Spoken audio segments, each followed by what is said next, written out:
I carabinieri della compagnia di Roma Parioli hanno dato esecuzione ad un decreto di fermo di indiziato di delitto disposto dalla Procura della Repubblica nei confronti di due uomini di etnia rom gravemente indiziati della commissione di furti in abitazione.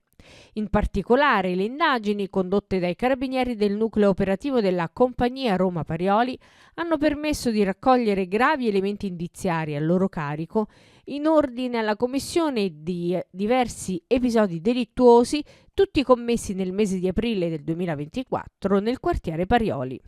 L'indagine è partita l'11 aprile scorso, quando presso la stazione dei Carabinieri di Roma Parioli viene presentata una denuncia contro ignoti per violazione di domicilio.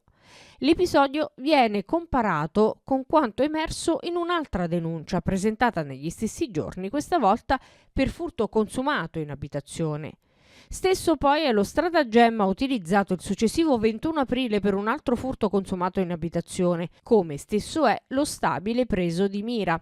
Tutti gli elementi messi a disposizione della Procura della Repubblica hanno permesso di poter disporre un decreto di fermo nei confronti dei due uomini, anche in considerazione dell'utilizzo delle tecniche di furto in appartamento collaudate ed efficaci, eseguite anche in pieno giorno a viso scoperto, che ne denotano la pericolosità sociale. Nel corso delle operazioni di perquisizione successive al fermo dei due indagati è stato rinvenuto, tra le altre cose, un orologio Rolex sul quale sono in corso gli accertamenti, così come altri accertamenti sono in corso per verificare eventuali responsabilità dei fermati in altri reati simili commessi nel territorio.